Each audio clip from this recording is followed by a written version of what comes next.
Friend who's an economist, and actually he talks to me every other day, and he's also in charge in talking between ourselves with a very senior advisor to a very senior minister of the government, and he says they are completely at sea.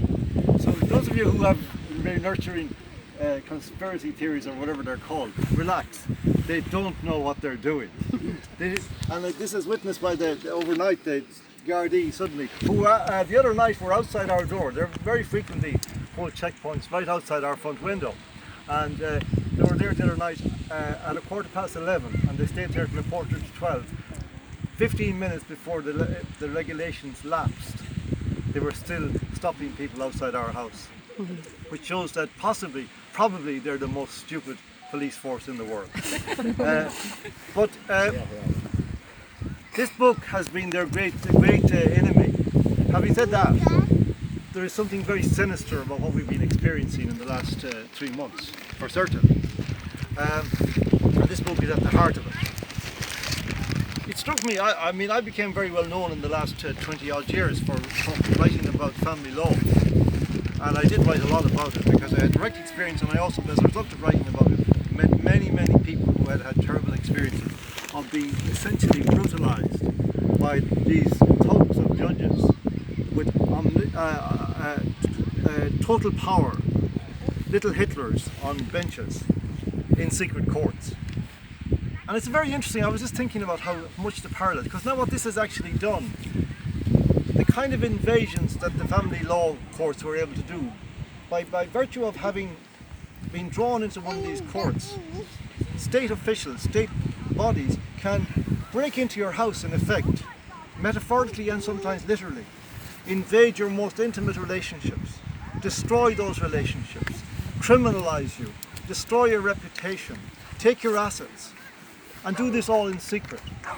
And in a way, this process has been very similar on a global scale. 4 billion people have been locked down in the world by this process. And that has subjected many of those people to the same conditions that you suffer if you come to the unfavourable attentions of family law courts. They've essentially been locked in their own houses, which means that their houses, which used to be sacrosanct, according to the Irish Constitution, inviolable is the word that is used, were now turned into makeshift prison cells for the benefit of the state. So they don't need even to build prisons anymore. They can just tell you go to your own house and you're under house arrest.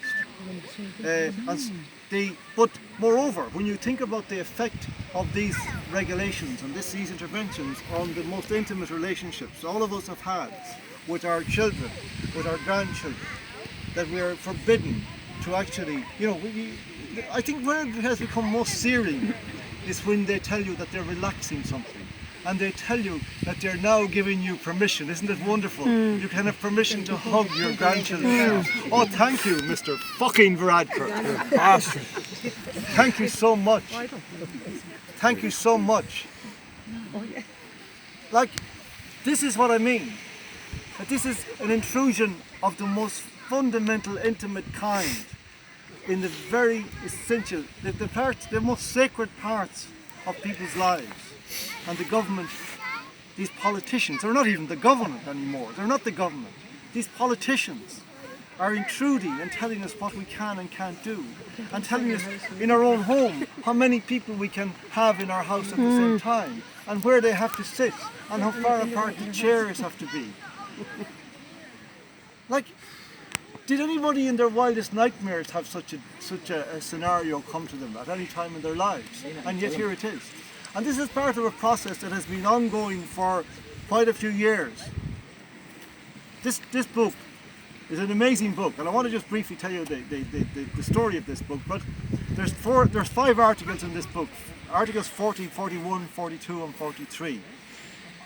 44, 41, 42, 43, 44, which are directed at personal rights, at natural rights, antecedent rights, inalienable rights, imprescriptible rights. They're the rights which cannot be taken away and cannot be given up. They're the rights which come to us not from the government, not from the people, not from the Constitution, but through the Constitution to us from God. They are natural rights. They're the freedom to walk as you please, and not be intruded upon, not be put upon by forces of the state, or indeed by other parties, other citizens even. That's why the balance of these rights is so delicate and so fine that it requires the protection of highly intelligent, qualified, objective judges. And this constitution, because it is probably the best constitution in the world, has come under attack from the people who want to take our country over, who have been trying to take our country over now, economically and otherwise, for the past, particularly for the last 2 decades, because they have begun to see the beautiful country we have, the extraordinary country we have, and how much they would like to control it. But this book stands in their way, and particularly those 5 articles.